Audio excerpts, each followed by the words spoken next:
สาวสวรรค์นั้นตรงจำได้บ่ตาคงคนถือตรงจากสาวสวรรค์วันนี้แห่งนาไปลงหังผู้สาวหัวพัน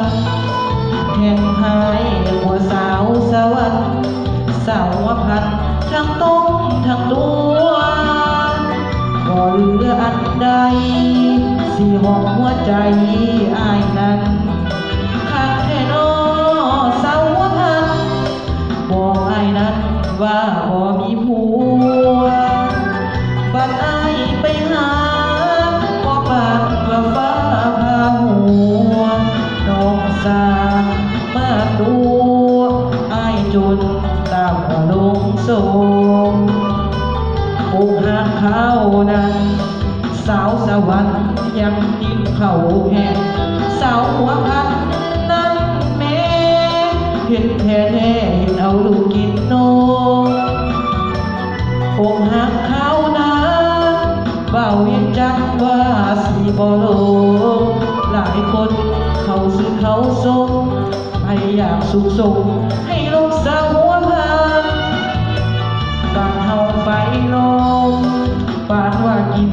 ยาคุมยาเบื่อหักแค่น้อสาวสำเนือป้อนยาเบื่อให้เบาเวียนจันมีผัวอยู่แล้วยังมาแบวหลอกกันชื่นตรงจากสาวสวรรค์ถึงสาวหัวพันตัวกันเกือบตายเราฝากให้เสียงเพลงเจ้ากับว่าแม่โมกูและมีสหายเนาะที่ทำชมทำฟังเนาะที่ภาพประกันขอเลิกหล่อใครเนาะ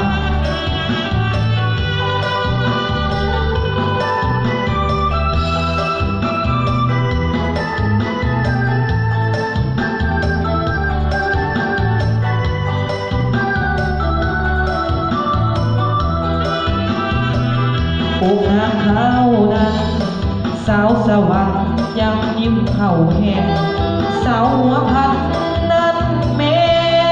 เห็นแท้แท้เห็นเอาลูกกินนมอกหักเขานั้นบ่าวเวียงจังว่าสีบ่โลหลายคนเขาซึ่งเขาทรงใครอยากสุขสมให้ลงสาวหัวพันบ้านเฮาไปลงปานว่ากินยาคุมยาเบื่อหักแค่น้อสาวสำเนือปอดยาเบื่อให้เบาเวียนจันมีผัวอยู่แล้วยังมาแบวหลอกกันชื่นตรงจากสาวสวรรค์ชื่อสาวหัวพันตัวกันเกือบตายขอเข้าใจเนาะที่ภาพการขอโทษขอให้เนาะ